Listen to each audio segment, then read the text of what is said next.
बस साथ रख जो शुद्ध है। शुद्ध प्लस सिल्वर पान मसाला, सबकी जुबान पर महक। I regret to inform you कि ये प्लेन हाईजैक हो चुका है। देश का सबसे लंबा हाईजैक कौन सा है, याद है आपको? हाल ही में आपने नाम सुना होगा IC-814, लेकिन बहुत लोग कंफ्यूज हैं इस नाम से। ये नाम है उस प्लेन का जिसको हाईजैक किया था पाकिस्तानी टेररिस्ट हरकत उल मुजाहिदीन ने 1999 में। नेटफ्लिक्स की series IC-814 the Kandahar hijack में बताया गया है कि उस वक्त क्या हुआ था, कैसे आतंकियों ने अपनी बात मनवाई थी। चलिए जानते हैं अनुभव सिन्हा की ये सीरीज कितना जस्टिस दे पाती है देश के सबसे लंबे हाईजैक को। हेलो नमस्ते, मैं हूं आपकी होस्ट और दोस्त नेहा आनंद और आप देख रहे हैं जागरण.com। अगर आपने अभी तक दैनिक जागरण की YouTube चैनल को सब्सक्राइब नहीं किया तो अभी कर लीजिए, क्योंकि कहीं कोई मसाला मिस ना हो जाए। क्रिसमस के दिन पर काठमांडू से नई दिल्ली जा रहे एयर इंडिया के विमान IC-814 को टेक ऑफ करने के चंद मिनटों बाद ही 5 आतंकियों ने हाईजैक कर लिया था। अपनी मांगों को पूरा करवाने को लेकर उन्होंने 7 दिनों तक विमान यात्रियों और क्रू को बंधक बना लिया था। फ्यूल भरवाने के लिए हाईजैकर्स ने सबसे पहले लाहौर एयरपोर्ट का रुख किया, लेकिन अथॉरिटीज ने एयरक्राफ्ट को लैंडिंग की अनुमति देने से इनकार कर दिया था। फिर विमान को अमृतसर में उतारा गया, लेकिन वहां पर फ्यूल नहीं भरा जा सका। करीब 30 मिनट के इंतजार के बाद गुस्साए आतंकियों ने एक यात्री को चाकू मार दिया और विमान को लाहौर ले गए। वहां से वो किस प्रकार दुबई होते हुए फिर कंधार जाकर रुके, इस पूरे वाक्य पर अनुभव सिन्हा ने web series IC-814 the Kandahar hijack का निर्माण किया है। ये दौर अटल बिहारी वाजपेयी की गठबंधन सरकार का था। उसी साल कारगिल युद्ध में भारत पाकिस्तान को मात दे चुका था। ऐसे में विमान का अपहरण करने की आतंकियों की साजिश कामयाब कैसे हुई? भारत की खुफिया एजेंसी को कैसे इसकी भनक नहीं लगी, या सूचना मिलने के बावजूद उन्होंने इसे गंभीरता से नहीं लिया? अमृतसर में क्यों विमान को रोका नहीं जा सका? दुबई ने किस प्रकार महिलाओं और बच्चों को रिहा करवाया? काबुल में विमान न उतर पाने की क्या वजह थी? अपहरणकर्ता विमान को कंधार ही क्यों ले गए? इस साजिश में अल-कायदा किस वजह से शामिल था? ऐसे कई सवालों के जवाब 6 एपिसोड की इस सीरीज में देने की कोशिश की गई है।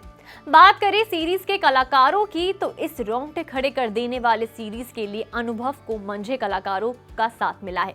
इतनी मुश्किल परिस्थितियों में कैप्टन शरण की भूमिका में उसकी लाचारी, चतुरता और साहस का विजय वर्मा बखूबी दर्शाते हैं। उन्होंने कैसे कैप्टन देवी शरण के किरदार को अपनाया, आइए उन्हीं से जानते हैं।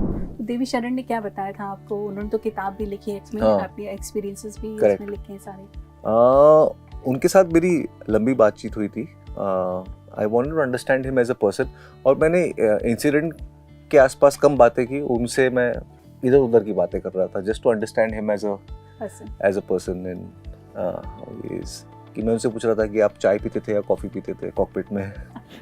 आप कोई रिचुअल, कुछ खाया है, पिया कि नहीं? कोई सुपरस्टिशन है क्या? आप फ्लाइट्स करने से पहले किसी भगवान को याद करते थे या कुछ करते थे, या परिवार की फोटो आप रखते हैं क्या पर्स में या कॉकपिट में? इस तरह के निजी सवाल मैं उनसे कर रहा था, just to understand him as a person. बाकी मुझे पता है कि शौक में हो क्या रहा है। ऐसी चीज़ जो लिखी नहीं है वो मैं जानना चाह रहा था।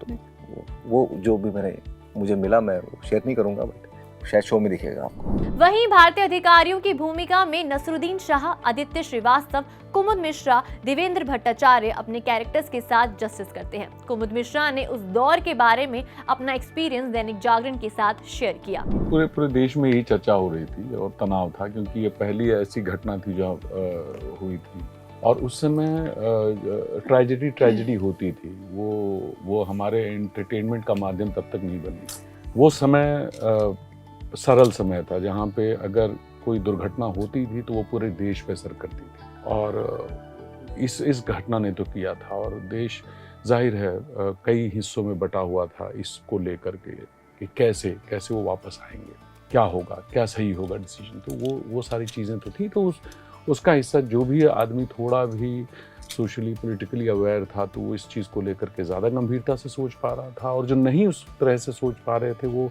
इमोशनल भावनात्मक रूप से जुड़े हुए थे इस पूरी घटना से। दिया मिर्जा एस शालिनी चंद्र, जो कि एक न्यूज़पेपर की एडिटर होती हैं, उनके किरदार में उन्होंने बहुत अच्छी परफॉर्मेंस दी है।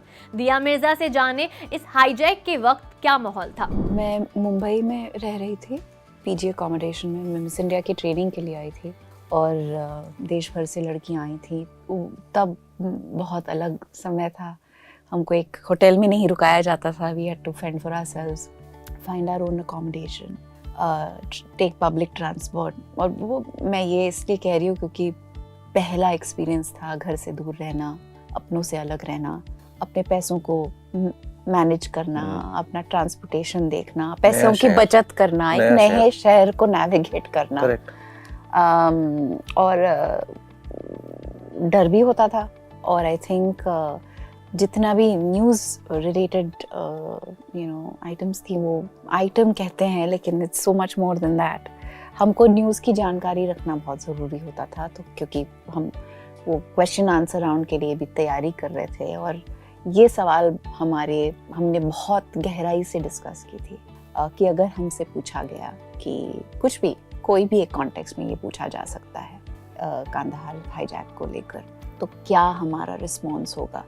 तो जो एम्पैथी है और जो एम्पैथी बिल्डिंग एक्सरसाइज है वो हमने की थी। मुझे ये बहुत क्लियरली याद है। ये घटना हो चुकी थी या It had happened. It was ongoing. We were at the training program. So this happened on the 24th of December.